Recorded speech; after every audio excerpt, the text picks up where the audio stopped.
The second semi-final of Eurovision 2026 has now concluded. As a result, we now have our 25 finalists. Most of them deserve to be there. Today, we're going to talk about everything we've learned from the second semi-final, including who's trending up, who's a complete disaster, and yet somehow still alive. We're starting with the first song in the show, and just as with the first semi-final, it was one that we had a very good surprise for. Dara was amazing for Bulgaria. She took a song that didn't convince me into a performance that definitely did. Just like with Moldova, we saw signs of this when she won the audience poll after the jury show. But if anything, it got even better when we saw it live. I genuinely think that Dara is one of, if not the most charismatic performer that we have this year. And it genuinely elevated this song from a very good and solid, but not world-changing girl bop to something that is top class and I think will be fondly remembered long after this contest. I often speak about the fact that if you enter into a crowded field like this one has, where there's lots of amazing examples of similar things in Eurovision and elsewhere from before, the bar becomes much higher. Dara cleared that easily and showed just how talented she is. I wouldn't be surprised if the quality of this performance led her into international success in the future, and this would be the launch pad that she deserves. This has gone from a mid-table finisher into a top 10 contender, because the reward for clearing the impossibly high bar of straight down the line pop music in this contest is usually very, very good indeed. The sky is the limit, and I'd love to see Dara now go and challenge right at the very top, maybe even for a top 5 in the best case. We were wondering whether, when Bulgaria came back, if we'd get Bulgaria from the late 2010s or the Intelligent Music project from 2022. Thankfully, we now very definitively have our answer. While we're on the subject of girl bops, let's talk about Cyprus. I'm not sure what voodoo magic Antigone did to get into the final,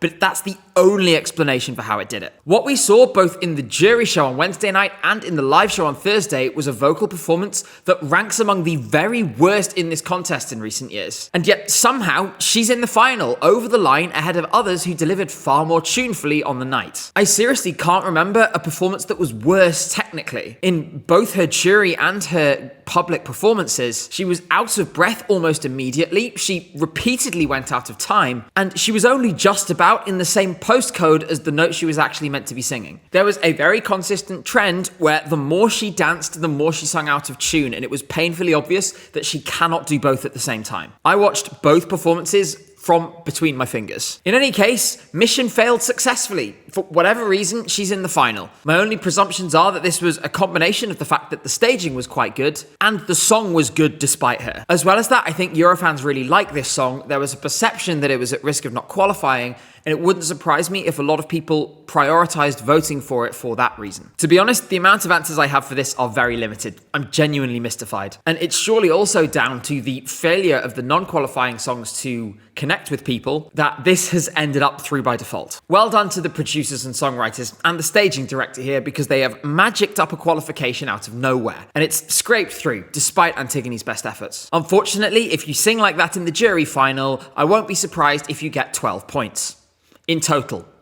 All from Greece. From the worst vocal performance to one of the best, we need to hand some flowers to Czechia, who have at last made it back to the final after a few years away. I watched the qualifiers announcement tonight with the Czech team, and the nerves certainly set in when there was only one spot left and they still hadn't been announced. But even now, just a couple of hours after, I don't know why anyone was ever worried. This was clearly sailing through without issue once you're out of that moment. To be honest, I think it probably qualified on jury points alone, and therefore any televote tonight was a bonus in a job already done. That said, I do really hope it got some love from the public as well. I found this performance to be completely spellbinding, and it was one of the things that made me literally gasp in shock when I saw it for the first time. In particular, I found the spinning shot at the start of the second verse to be really magical. But that was only the cherry on top of a performance where everything just locked into place. Daniel's voice was perfect, just as it had been in every rehearsal. And if you deliver to that level in the jury final, I think the sky really is the limit, at least on that side of the voting. The other thing is that I was really struck by how in control he sounded.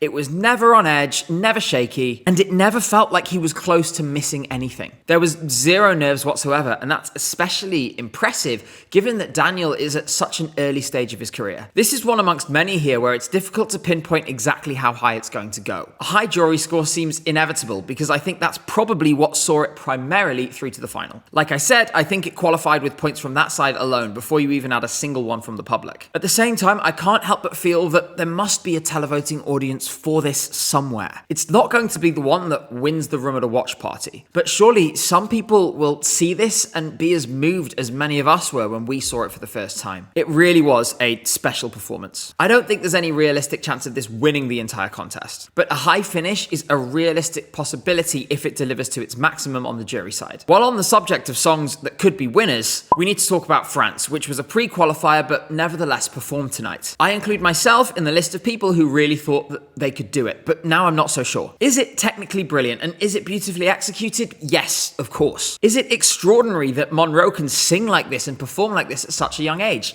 Again, yes. But is it a Eurovision winner? I'm just not feeling that now. As I said, it's not that I doubt Monroe's brilliance or whether the stage show that has been put together is good or not. It's obviously well done.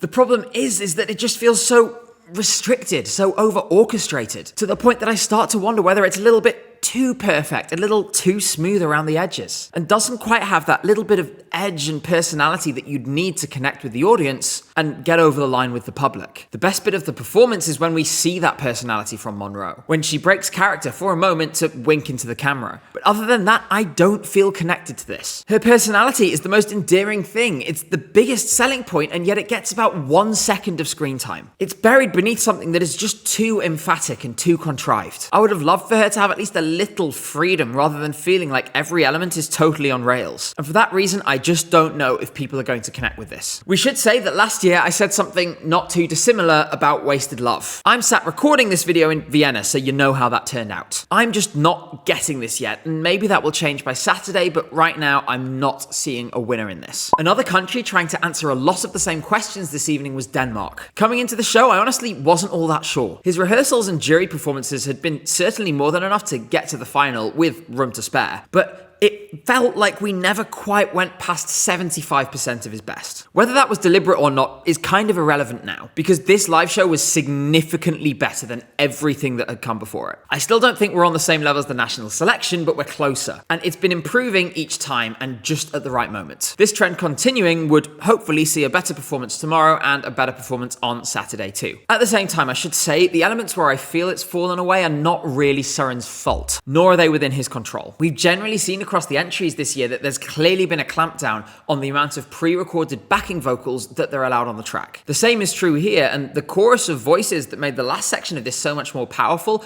are significantly more muted. That means Søren has to shoulder a lot more of the burden himself. That does in turn strip the impact of this section ever so slightly. I'm mindful that this effect is definitely amplified by the fact I've seen this a lot of times before. If you're seeing this for the first time, you probably wouldn't know any different, and it would probably have the same impact as a result. If that's you, please let me know in the comment section, because I'm curious as to how this new rules appropriate sound feels to someone who is a first time listener and viewer and isn't as deep in the source as we are. In any case, I do think Denmark is still a contender. Maybe an uphill battle, but you can't rule them out yet. Romania is another song coming out of this semi-final that deserves some appreciation. I think this is especially so given some of the narratives surrounding the subject matter of the song in the run-up to the contest. Alexandra sounded and looked like a rock star on stage, and the way she emoted to the camera was second only really to Dara from Bulgaria. I also liked, like I said, given the subject matter, that the story of the staging told the story of the song. You had this setup where Alexandra is fighting her inner demons on stage, who are represented by that hooded figure. The ultimate outcome of that fight is that she does win over them and she does defeat them. There were so many money shots in this performance as well in terms of camera angles, and it really spoke to a specific era of my music taste. I was wondering how I would feel seeing it live on stage, but honestly it gave me the feeling that the bands I've mentioned before, like Nightwish, have given me on so many occasions. It was this nostalgic, excited feeling. I don't think this can win Eurovision. I would love to be proven wrong though, and I nevertheless do feel it can place highly. For Romania, I think the target needs to be top 10 as a baseline, and then from there, see how high you can get. Given that there is such an even spread once you get out of the top favourites, there really is a lot of points and a lot of places to be won on Saturday night. Another big winner for me, but not in a way you might expect, is Norway. They came in with a decent chance of qualifying, and they were always there or thereabouts in terms of the odds to that effect. That said, I don't think luck could have been much more unkind to Jonas Love this week. He could barely sing through the rehearsals because of illness and because of problems with his voice. And those issues didn't go away. He went into the jury show fighting for qualification and needing to deliver something. He did so clearly sick, and yet managed to get his voice through the performance to a good enough degree that a first-time listener probably wouldn't have noticed the difference. He was a little better on the night tonight, but he still needed to do the same thing again. I don't think this song is going to contend at the top, but I'm really glad it qualified, and it's a personal victory for Jonas that he managed to do that despite all the problems. I will say though that more broadly, Norway have gotten lucky again, and soon enough that luck is going to run out. If Jonas hadn't massively outperformed expectations at the national final and delivered a really excellent performance at the time, then we would have ended up with one of the very many other terrible songs in that selection and probably a nailed-on non-qualification. Jonas saved them this year, but next year we need to see an improvement at the broadcaster level. What I think is the clear overall headline of this show tonight, though, is the fact that the world and the betting odds seem to have finally woken up to the fact that Delta Goodram is, well, Delta Goodram. Accordingly, she's now the clear second favourite to win Eurovision, albeit some distance behind Finland in first. I got the clear feeling in rehearsals and in pre-parties, and to be honest, even in the jury show for this semi-final, that she was maybe just holding back a little, deliberately so. And in fairness, she did have more than enough wiggle room to do that. There was never any doubt about her qualification. That said, tonight for the first time, I felt like she really gave it all, and you could tell, because her vocal was absolutely stunning. This song is not the most original or the most revolutionary. To be honest, it's a bit of a blank canvas, and you need someone who's really, really good to paint something compelling on it. Luckily, it has a performer who genuinely is world class and elevates it so far above what it is alone. As well as that, it's staged in a way that plays to Delta's strengths. The team that put this together understood that she needs to be the focus and she needs to be the star. She exudes so much charisma that you can allow her to do a lot of the work herself on stage. That's not to say there aren't some staging tricks, and that included playing the piano,